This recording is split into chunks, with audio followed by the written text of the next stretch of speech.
Hello and welcome to the show. So I'm going to play an episode that I first aired 2 years ago. I'm speaking with Dr. Courtney Miller, who is a Christian psychologist. And on this episode, we're going to talk to moms specifically about breaking up with fear and pursuing your God-led purpose. Because oftentimes we let life get in the way, and God has called us to many things. So this episode is so powerful. I wanted to replay it because I think it's a good start to the summer for especially a lot of the busy moms. So let's get right into it. So today we're talking about helping moms to break up with fear and move into their God-given purpose. Now, before we talk about that, let's talk a little bit about you. And, you're a mom and a time when you had this fear and you needed to break up with it, but you were in maybe a really rough season and you couldn't even see your way out of it. I feel like every stage of motherhood, you are constantly faced with something that God is calling you to do, whether it's like in raising your child. But for me, because I had my child when I was in grad school, there were always new levels that I felt like God was asking of me to go to the next level in.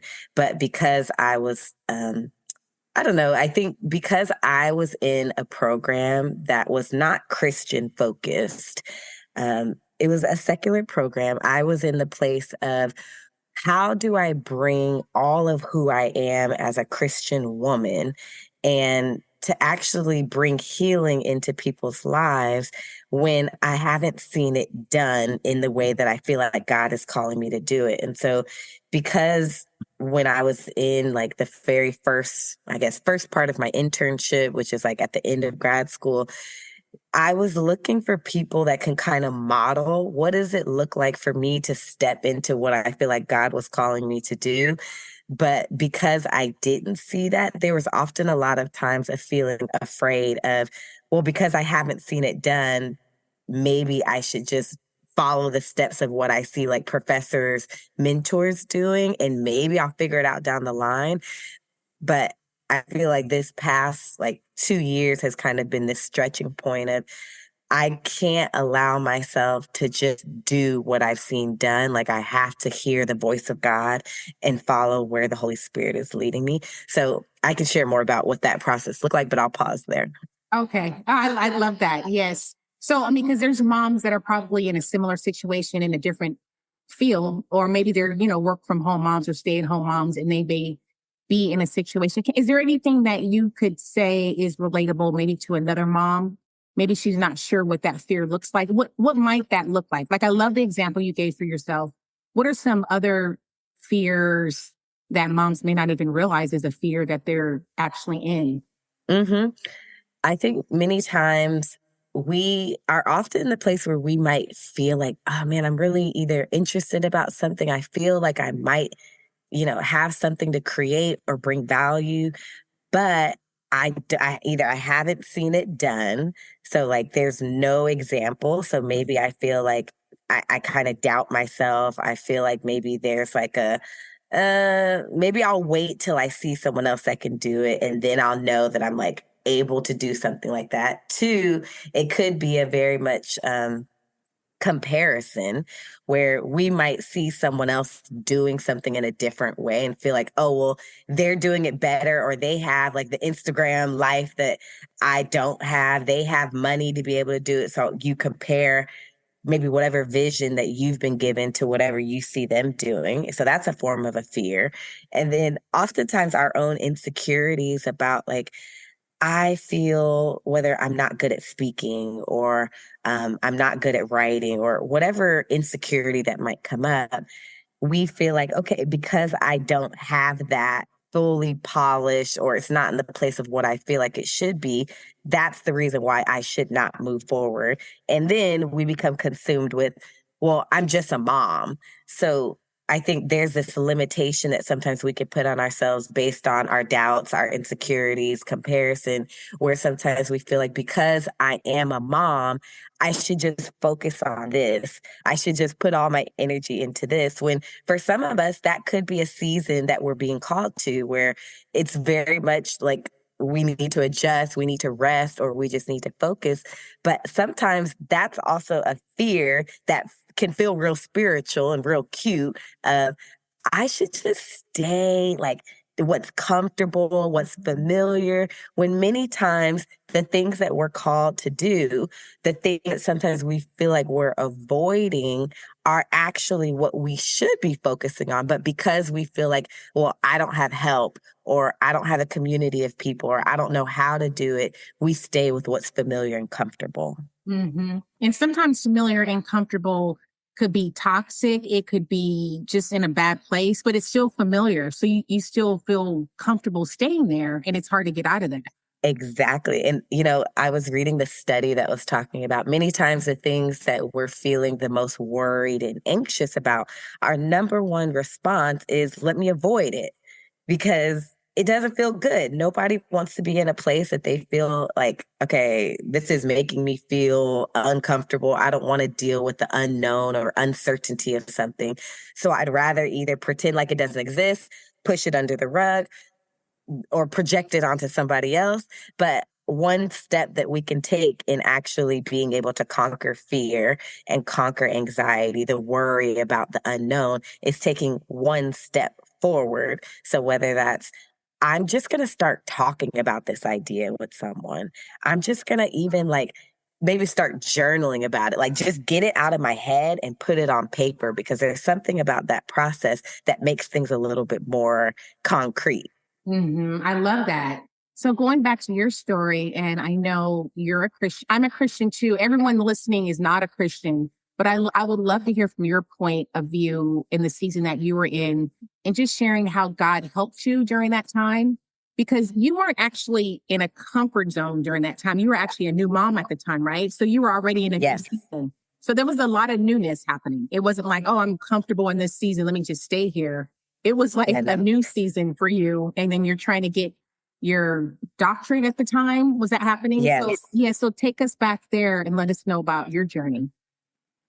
I think for me, because I always knew like this was the path, I felt like God had called me to go on to be able to support people in their healing process. I think for women, especially women that could be in a place of wanting to build career, sometimes it feels like you have to sacrifice so much and make all these choices on your process to like wherever you feel called. And so for me, I was in the point of, okay, I know I want to become a mom. So while I was in grad school, found my little sweet pocket of becoming a mom, but that doesn't mean the calling stops. Like that doesn't mean the whole world stops so you can become a mom. Like everything has to keep going. And so because I was in this place of like, okay, well, I know God has called me to do something. I also am in this state of new motherhood. Like I feel even more pressure to be able to, or to not make a mistake because I had so much more weighing on me in terms of responsibility. My husband, we were at the point, even financially, of like, okay, he's been helping me out financially with grad school. And now we're at the point of like, we need to launch something, we need to birth something because there's actually a baby that needs to get fed. There's a mortgage that needs to get paid. So it wasn't like I was in this like, let me just dream up a cute hobby and do something that like feels inspirational. It was like, I got things and bills that need to get paid for. And so I was in this place of seeking God of like, okay, I want to be able to touch women's lives, touch moms' lives, but I'm also scared because I feel like I don't have everything figured out. I don't have the full business plan laid out to the T. I don't have all the money and financial resources that I see maybe other businesswomen might have.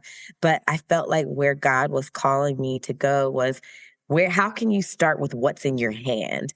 And I love thinking about, there's a person in the Bible named Moses, and there's a story where there was an encounter at the burning bush where God was speaking to or calling out to get Moses' attention. And through this process of having this encounter with God, Moses starts giving all these excuses why he can't do what God has called him to do, which was to go and speak to the people and to bring deliverance. And there was one point where he says, like, I'm not good at speaking, basically. Like, you can't use me. I can't do what you've called because there's an insecurity. There's something I don't have to bring something forth. And I felt like that was me.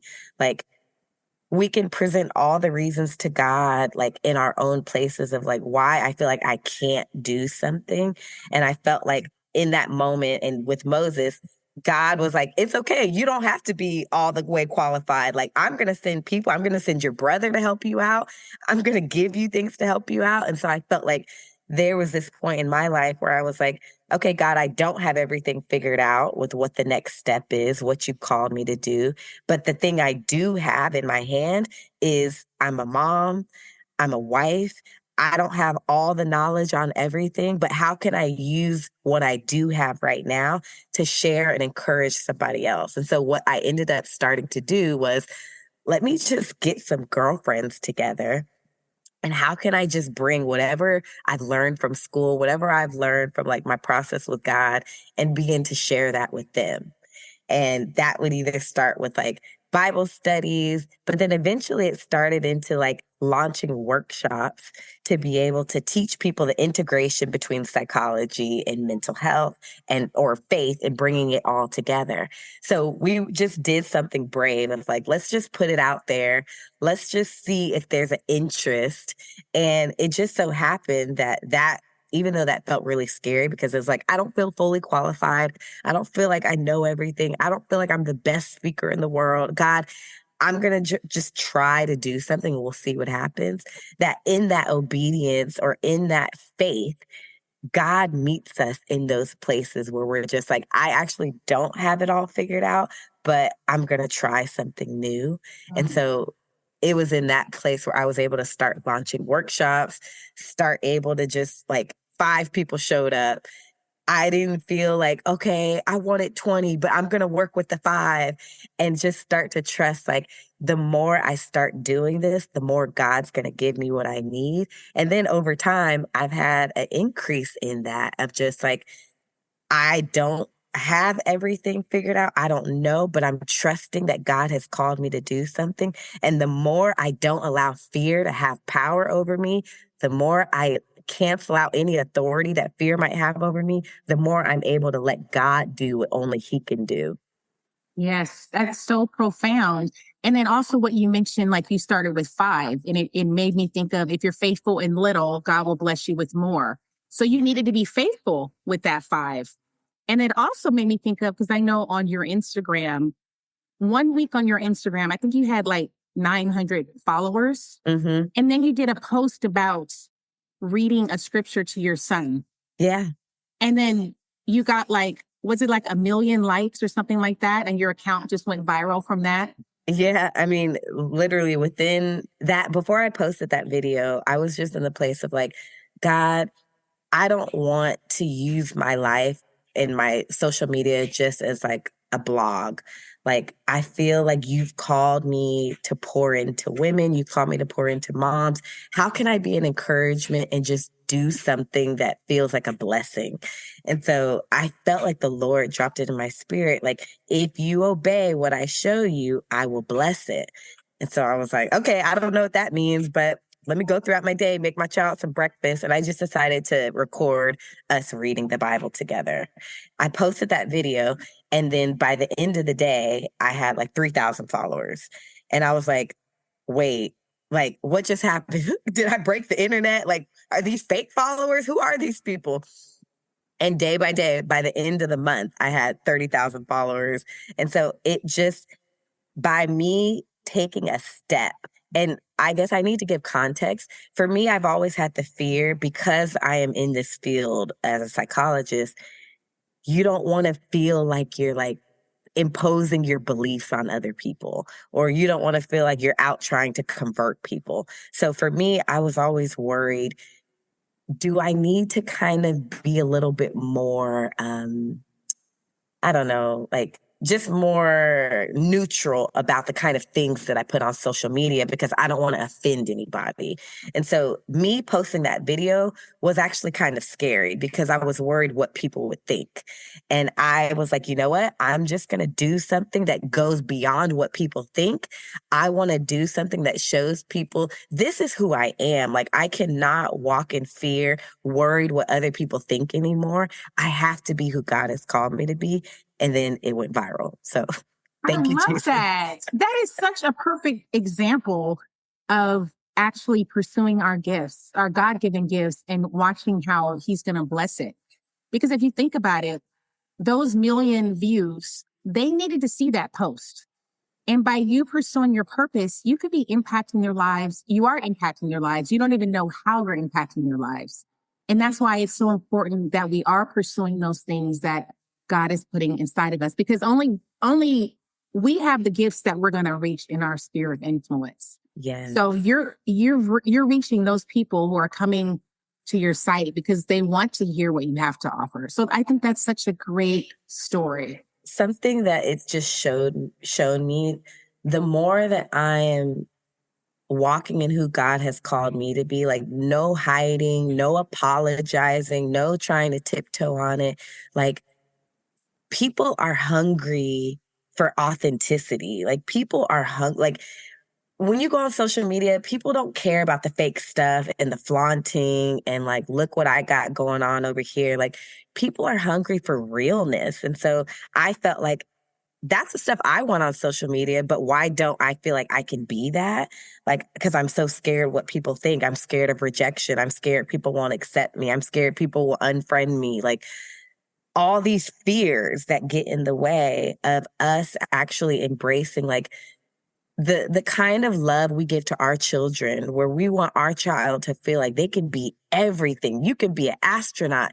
You can go out and save the world. You can be a president. But we as mothers don't walk in that same kind of authority and boldness and acceptance of ourselves because we have this fear of, oh, well, what if? And like, we stay in what if land all day instead of what is. Like, how can I start operating in what is and stop thinking about everything that could go wrong and start thinking about everything that actually can go right? And because I think so many of us have gone through trauma, so many of us have endured such difficult circumstances in which we've been disappointed, we've been hurt, we've been let down by people. People have ridiculed us and not spoken life over us, that we get into these cycles of, oh, well, because someone else has said that, maybe that's who I am. And for me, because being a Christian mom, I have to renew my mind with what the word says of who I am, because I can't give to my child something that I don't fully have for myself. So if I'm telling my child, my 2-year-old, you know, you are strong, you are brave, you are loved, you can do anything. But if I don't actually believe that, he's going to see a discrepancy. Like, wait, you're telling me something, but like, maybe he may not recognize it as a 2-year-old, but in the teen years, he might start seeing a discrepancy of, wait, you don't live this way. Like, I see the way in which fear holds you back, but you're telling me not to be afraid of anything. And so I need, as a mom, I need to constantly work on this muscle of not allowing fear to have power and control over me, because I realize there's generations and there's legacy that's waiting on me to get my freedom so they can be free. I love that. That is a quote right there, too. I love that. That is so good. And even in what you were saying, I'm just thinking about myself because I'm a entrepreneur. My husband's an entrepreneur. And my kids, they started their own businesses when they were 12 and 14, because they saw us doing it. They saw me starting things online. So at the time, my youngest was 12. He started selling things on Etsy. And then my oldest, when he was 14, launched his own Shopify store. But that was from watching me doing these things, hustling, pursuing my passions. Even though some of them may not have panned out, they still were watching and seeing, oh, I can do this. Yep. So it is so important. What you're saying is, we're speaking all this life into our kids, but they actually need to see us doing it too and pursuing those things that God put inside of us. That reminds me of this, like, the concept in psychology that we name modeling, like many times we feel like our kids are going to soak in the things that we're telling them. And they will. Like, there's things that will leave an impact that they'll always remember. My mom or my dad used to always say this to me. I always remember this. But the things that makes the most impact in our children's lives is what we're modeling. And so, like you just shared, like, it's not like you were telling your kids, maybe you were, I don't know, hey, you need to be an entrepreneur. You need to, get a side hustle going. Maybe you did, maybe you didn't, but what is going to last, like what they will always remember is the hustling that they saw their parents doing, that the late nights that they were staying up trying to figure out the calls, the different decisions, the prayers that you guys were making about business opportunities. Like, the things that they saw are the things that make the most impact in their lives. So I just wanted to just affirm that the things that you're doing in your kids' lives are going to shift what they show up in their future kids' lives too. Mm-hmm. Yeah, absolutely. Now, can you think of any other negatives, I guess, that if a mom is not pursuing her purpose, like any negative impacts, a negative impact that it could have on her or those around her? Oh, I mean, I think this can sound a little doomsday, but I think it's truth in that a mom not operating in her purpose, a mom not operating in what she's called to do will impact the world. And the reason I believe that is because you are not just called to your children. You are called to impact the friends around your children, the school that your children attends, the teachers that your children, like, we have so many impacts with just little interactions. And so when you think about all the people you come across in one day, you might come across your coworkers, or you might come across people at the grocery store, you might come across people, driving down the street, whatever it is. The more that we are walking in our purpose, we are walking in those things, we walk different, we talk different, we carry, like, our posture is different. And so our whole mind, body, spirit, and relationships are impacted when we are and when we are not walking in our purpose. And I think about the times in which, for me, when I was feeling discouraged, when I was feeling kind of aimless and scattered in, like, what's next, it showed up in my body. Like, I wasn't exercising. I wasn't eating well. I wasn't even relationally feeling like I could actually show up and give to people, versus when I was getting into this place of, like, you know what? I don't fully have it figured out. I'm a little scared. I'm going to do it anyway. Like, I showed up in a way that was hungry to learn, hungry to connect with people, taking care of myself, things like that. Mm-hmm. You also wake up differently. Like, I find that every morning I wake up early and I feel like, I mean, my prayer is first, but I feel like in those prayers before everyone gets up, I feel like I'm always dreaming about something and just looking forward to, oh, okay, I can do this. I have so much inside of me. Like, there's so much that I want to do, but I know I need to be focused, but I just feel like your whole perspective on life changes.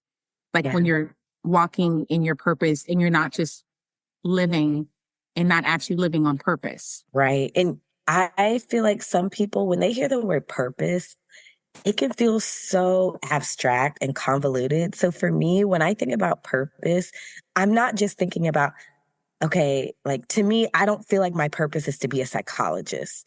My purpose is not my career. Mm-hmm. It's just a role. Yeah. Just like my purpose is not to be a mom. That's a role. So I like to, when I talk about purpose, to make it clear, I'm not talking about all of a sudden you're going to be a business owner and all of a sudden you're walking in purpose. To me, what purpose is really about is, what is the value that you want to bring to your community and the world around you? And so to me, when I think about, like, what does it mean for a woman to start walking in her purpose, for a mom to really start that journey, is to think about, for you, what are the things that you've been through in your life that God has brought you through or that God is continuing to bring you through? And you're like, you know what? I feel like I can help somebody in this area. Like I learned some things. I've been through some things that I have some keys I want to give somebody. And for me, that's not, oh, I just so happen to want to be a therapist and I want to be able to give that to somebody. For me, that's, God has healed me through emotional pain. He has brought me through some traumatic incidents in which I'm like, you know what? I hated having to go through that. But because I know that God allowed me to walk through that, I want to have purpose in my suffering and I want to be able to give that to encourage somebody else. Well, that's so good that you said that. Now, what do you think about moms walking in their purpose and monetizing that? Yeah. What are your thoughts on that? Because I You really know, try to encourage that for moms. hmm this, when people think about monetizing, I think there's a lot of fear of like, oh, well, will someone else feel like it's valuable enough to pay for? Hmm. And will someone else feel like what I have to offer is actually meaningful and brings value to their lives? And for me, I had that same fear of like, okay, how do I know that what I have to offer people actually want to pay for? And like, we don't know unless we try. And so, what I would want to encourage moms is in the process of creating, in the process of trying to say, like, okay, how do I monetize a purpose or a passion? First, identify for yourself, do you feel like it solves a problem in the world? Because if the answer is yes, then there's someone who wants your solution.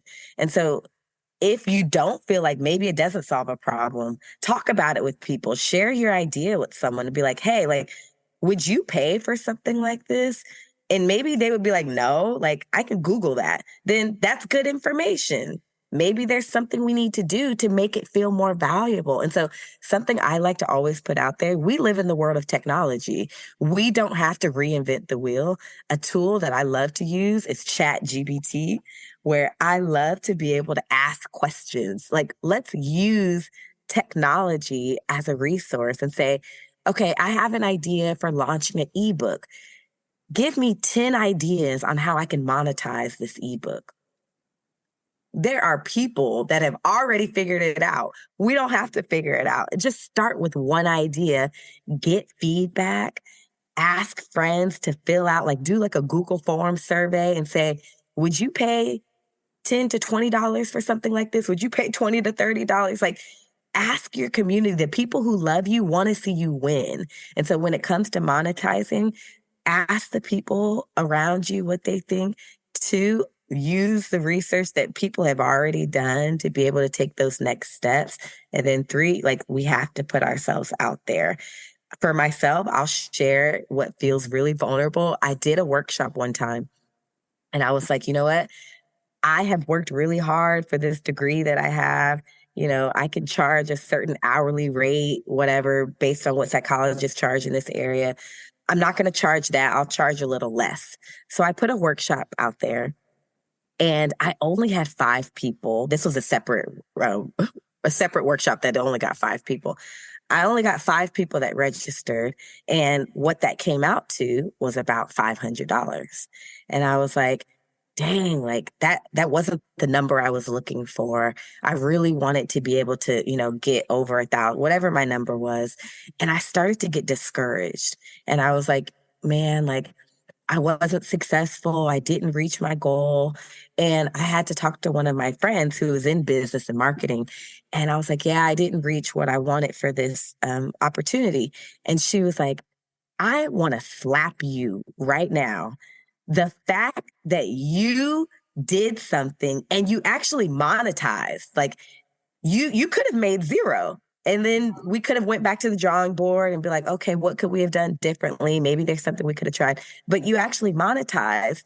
Why are you getting mad because you didn't get what you wanted? So we have to look at the baby steps process. So I just want to encourage, if anyone's out there and they're like, oh, well, I put something on Etsy and I only got 1 sale.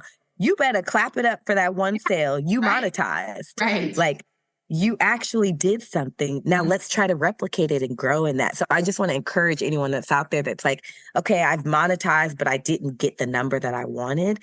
That's proof that it's successful. Now let's continue down that path of creating. That's excellent. And then lastly on this subject, I know there's also moms out there that are very service hearted and service driven. They may want to start nonprofits or they just want to, help people, but they feel bad in helping people and charging people for it. Like, how would you speak to them about that? Mm-hmm. I think one, as women, we deal with so much. I think because we are known to be nurturers and caretakers and to sacrifice so much, that there can be this expectation like, oh, well, you know, if I see someone out there in need, like, what can I do to further help and like meet wherever they're at? And I think we have to use that innate skill set that we have in our favor. That when it comes to the service industry and customer service in general, the way that we actually bring value to someone is being able to see their need and understand their needs so much and want to serve that need so much that they're willing to invest and pay for something like that. And so I want to encourage what that might look like is, let's just say you have the idea of wanting, I don't know, to babysit.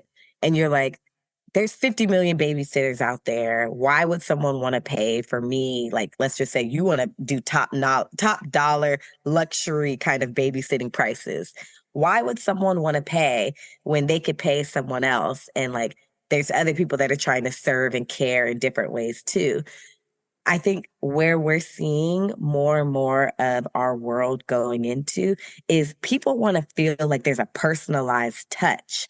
They want to feel like they're an individual and not another dollar.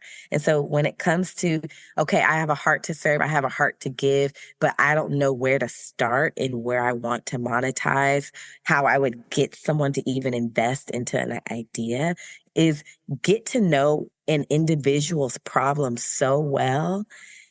Get to know what are the things that they feel like they want someone to solve and that they would pay for, and create a solution off of that. Because we don't have to solve a million people's problems. We just have to solve one. And if there's one person that has a problem, there's more people that have that same problem that are willing to pay. And so again, start small with just one person. If there's one person that you could say, I think I have an idea of something that someone would want to pay for, $5, $10, $1 million, whatever it is, there's always one thing that we can do that someone is willing to invest in, but we have to ask. Excellent. So even having said all that, so I did put something together for you who are just starting or maybe just needing to optimize your brand.